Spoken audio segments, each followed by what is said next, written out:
And we're picking up with Chapter 9 in Adobe Illustrator Classroom in a Book. This is Part C, and we're continuing on. We've had our porthole colored, and we've changed the radius a bit, or we've altered how the gradient has come out from what the default is. We've built a new radial gradient, and we've changed the angles a bit. If you're just coming back to this, we can double check the positions of the gradient sliders. We have one at 70%. We should have one that's around 80% and one around 90%. So it's giving this look to the porthole, and you should have saved. Now we're going to change the aspect ratio and adjust the position, and change the radius and the origin of the radial gradient. Now we need to have the gradient tool selected, so you need to grab that, and with this you're going to get your dotted line again. Now we want to find the black diamond shape, which is right here, and you're going to click on that and drag that to the right.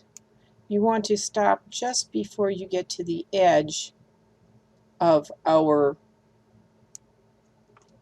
ellipse. Now you want to still see a little bit of the white on the edge. You can drag over just a little bit more, but you do still want to see a little bit of that edge. Now what we've done is we brought out the gradient a little bit, but in the gradient panel you want to make sure again that your fill is selected and change the aspect ratio. Aspect ratio, that's this, to 80%. What we've done is we've changed and we've kind of squished this thing so that it's 100% wide and 80% of the height. And so if you read the aspect ratio is a value as the aspect, and it's just a relation, it's height to width, okay? And we do it in percentage rather than in inches or other methods. But what that does is it turns it to an elliptical rather than a circle.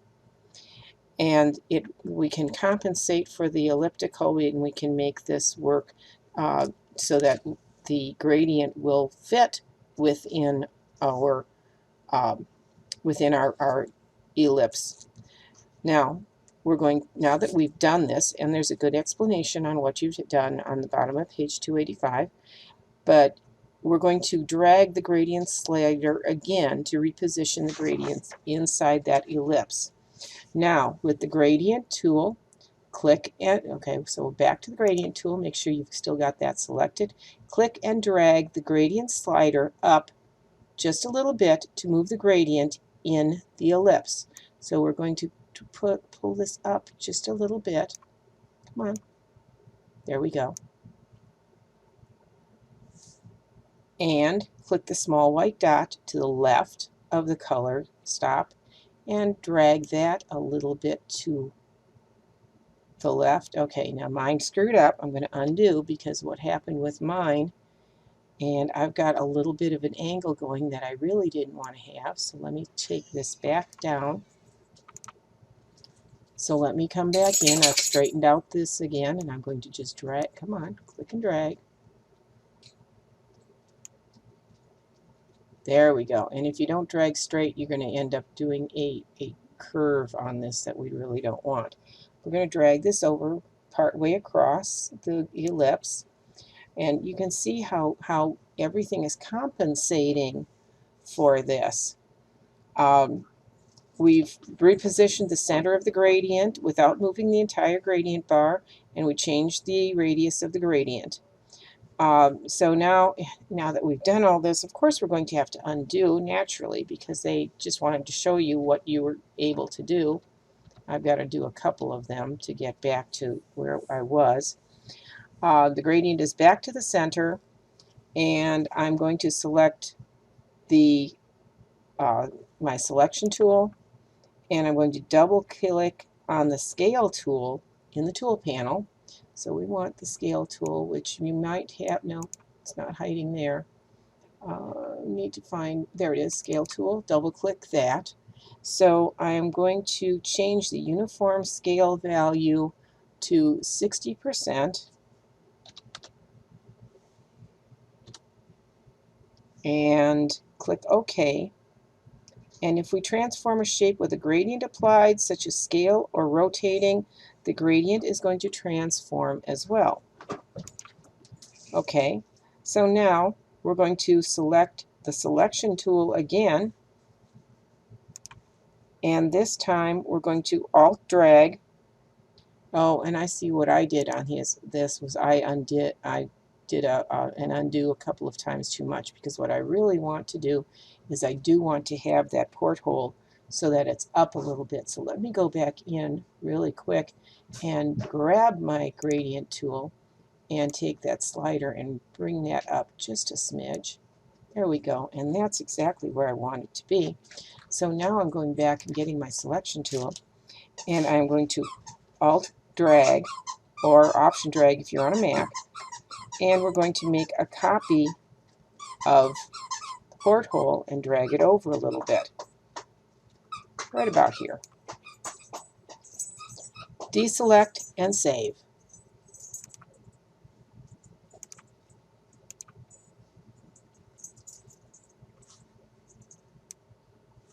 Okay, next you want to go to View and Fit Artboard and Window, and we're going to grab the selection tool, because the next thing we're going to do is fill the sails and edit the colors. What we want to do is select the leftmost red sail and shift click the other red sail and have both of those selected. Now in the control panel, we're going to go for fill, and we're going to get a gradient that's called sails. So let's see if we can find sails. And there it is. Well, yeah, I guess it is a gradient. Doesn't look like much of a gradient. And then you can hit Escape to hide the swatches panel. If you apply a gradient to a fill or a stroke of multiple selected objects, they are all applied independently. Now we're going to adjust the gradient on the shape so that the gradient blends all the way across. So we're going to have to make sure that you have the fill to the front, grab the gradient tool, and with everything still selected, we're going to make a change. Okay, now we've got that gradient bar running across each of the sails, and it shows that it's applying the gradient separately. Now we're going to click and drag from the center of the leftmost sail to the rightmost edge. So somewhere from about here, and click and drag over to here. And now those two items are being treated as one object, and the gradient is applied across them evenly. So now go ahead and File and Save again, and you can click off to the side. Oops, let's not do that one. That was a double click. Back off. Undo. Nope. Let me redo this. Now I will deselect by, now I can click off to the side, and I will save. Something else that we can do is put transparencies in gradients. So if you specify an opacity value, you can have a gradient that fades in or fades out, and it can either show or hide things that are behind it. So now we're going to put in a gradient that fades to a transparent. So what we're going to do next now is go into your Layers panel, and you are going to select the ship layer if it's not already selected. Make sure that that's what the layer that you're on. Now select the rectangle tool and click anywhere in the document window because you want to get the dialog box. And what we want to do is get a 15-inch wide, because that's a document, the width of the painting or the design we're doing, by 2 inches tall, and click OK, which is going to give us our rectangle. You drag this up and see about putting it kind of in place.